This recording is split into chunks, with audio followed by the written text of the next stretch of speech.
Welcome to Fears the Phantom. Fears the Phantom is an episodic psychological horror game where each episode unveils a short story narrated by the ones who survived. Yes, I just read the description on Steam. What are you gonna do about it? Subscribe to my channel? I hope so. There are 4 episodes to Fears the Phantom at the moment, and I will review them all. But at the moment, we're going to review Ironbark Lookout. Ironbark Lookout tells the story of Jack Nielsen, a 24-year-old fire lookout who gets transferred from his previous lookout station to a new one in Ironbark State Park. I'm not exactly sure if the games are all intertwined, if the stories build up to something, or if they're just random episodic horror. So I'll just play them out of order. I'm not exactly sure if there is an order to the games in the first place, so I'm just gonna play them like how I'm playing them right now. Either way, this game starts with us driving. I didn't expect to be driving, so naturally I immediately went off-road and crashed into a road barrier. Oh, I'm driving! Oh! I drove so poor that my chat started talking about drunk driving. Like everyone does when they're driving, I started texting my sister in the game. Don't worry though, when you text in this game it pauses, which is an amazing feature that would have been very helpful in real life. Unfortunately though, you can't pause in real life, so I send my most sincerest apologies to that family of 5 that I hit. My brother had sent me a Shrek. After multiple road accidents and a bumpy parking, I eventually got to a diner that my sister had recommended. I immediately was greeted by Barbara.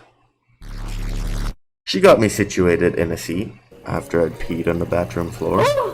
I'm peeing from... And she went to get me food. Oh, and this bitch would not let me fucking text, bro.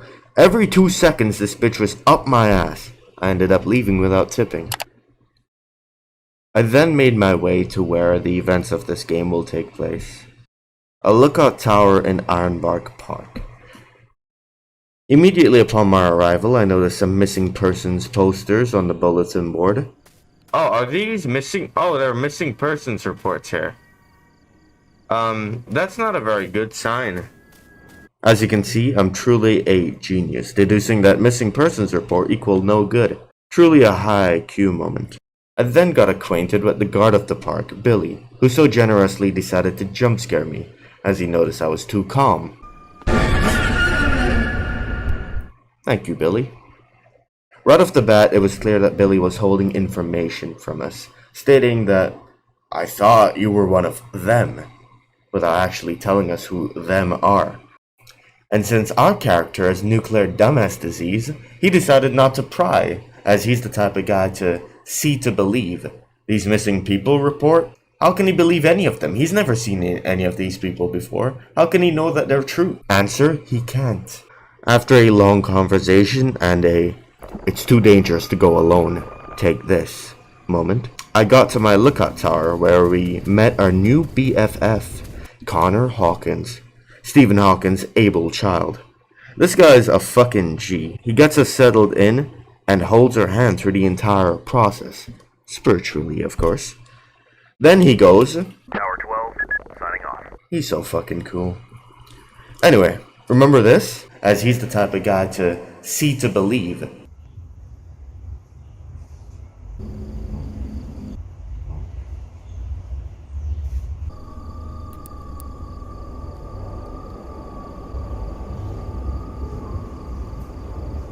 Hell no.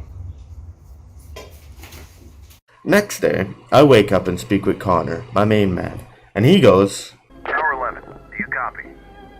Son of a bitch! Nobody bothers to get a camping permit these days anymore. You have eyes on the smoke north of your position. So I look, and there's fucking smoke like Connor said. It was at this moment that I realized 2 things. 1, Connor doesn't lie. Upon this realization, we became close, like brothers. We were tighter than 2 nuts in a ball sack. And 2, people are dumb as shit, man. Moving forward, I decided to go have a look. But as I arrived, I heard a scream. I put the fire out, and since I couldn't do much else, I just decided to go home. But on my way home, I heard rustling in the bushes, almost as if someone was following me. And as per usual, after failing to save someone's life, I gotta have a nightly meal. In Chinese, they call this Ye Xiao, and in Chinese, they call me Sha Bi. I woke up to a noise, the sound of an intruder. He wore a satanic robe and a mask, and snuck around like Solid Snake, but without the sneaking skills. I got up and grabbed my bear spray, and after he planted some kind of ritualistic hoodad on my rail, I chased him and sprayed him, but he was too strong. He charged through the spray like an animal and killed me. This was the last thing I saw. After I died, I decided to end my stream, which, by the way, I stream on Twitch every single day. The link is in the description and the comments. Come hang out with me. The next day I booted up my stream and I continued where I left off. And this time, against my better judgment, I decided not to chase the cult member and bear spray him in the face, because clearly it has no effect on him due to his enormous balls. Instead, I cowered and hid like a pussy and waited until he left. I had a conversation with Connor about the skull that was left on my balcony, but he didn't believe me. Connor, I would never lie to you. Why would you believe me? Our character became very paranoid, and rightfully so. He became much more vigilant, scouring the woods, making sure there was nothing out there trying to eat his booty. Later on, I finally helped my first lost person. Well, I'm not so sure if I helped him, cause this happened. I hear you. I hear your whistles. That's not what? me. I see you behind the trees to my right. That's not me. You're freaking me out. Uh-oh. And to make things worse, Billy came and gave me a scare right after. Thank you, Billy.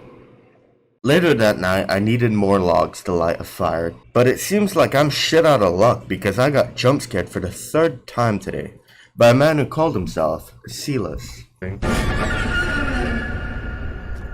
Silas claimed to work on the radio tower a few meters away from my tower, which turned out to be a load of bullshit because our main man Connor later confirmed that the towers has been down for years and that it would be too expensive to repair. So clearly Silas was very sketchy, and based on the way he spoke and his choice of words like, nature has its own plans, some things can't be controlled no matter how hard we try, and sometimes disasters are just another form of cleansing, a way for the land to purify itself. Yeah, homie sounds pretty nuts. In any case, I got my logs, started a fire, and spoke with Connor once more. Once again, he didn't believe me and thought it was just more of an elaborate prank. The game skips to 2 nights later where Connor informs me that the computer system got a new update. This isn't that important, but I wanted to mention that while I was trying to figure out how to update the system, I clicked on the employee training.mp4 and I realized that this game creator got Jacksepticeye to voice act for the game. Welcome to Ironbark State Park. If you're watching this video, then let me be the first to say, congratulations! I knew the voice actor was great so far, but I didn't expect Jack to be here. The game gets a +2 on my rating for having Jack included. The game then skipped an entire week of time. Now, Connor's generator has been having trouble, so he's not been able to observe his area, and I've had to do a lot of looking out for him. He informs me that he is seeing smoke, and at this point, Connor is very, very tired. It's 2:34 a.m. and Connor has been up fixing his generator. So Connor asked me to look after this set of campers, but our character is too uneasy to walk down. So instead I look over using binoculars, and this is what I saw. A bunch of cult members performing a ritual. So, naturally, I decided to take a picture for evidence. And somehow, this entire cult saw the flash of my camera and starts coming for my ass. And within 2 seconds they were on me, below my tower and climbing up. Now as I see this, I have a PTSD flashback to playing Outlast when I was 10, where I spent 4+ hours under a bed in fear. Out of muscle memory, I dashed under the bed and hid from the cult members. One broke into my tower and walked around, and just when he left to check outside, I made a dash for it, running and attempting to get to safety. Unfortunately, I'm not fast as fuck, boy. And I got caught and killed. But on my second attempt, I decided to hide in the porta potty at the base of my tower, which was very, very good because it saved me from having to shit my pants in terror, and instead I could shit in a potty in terror. If only there was a porta potty on the 28th of October. Either way, I managed to escape, and obviously our character makes a report of this. They chalk it up to the isolation and his mind playing tricks on him. They always chalk it up to our mind playing tricks on us. Must have been the wind, am I right? Anyway, I'd give this game 5 deer skulls out of 12 long dark ropes.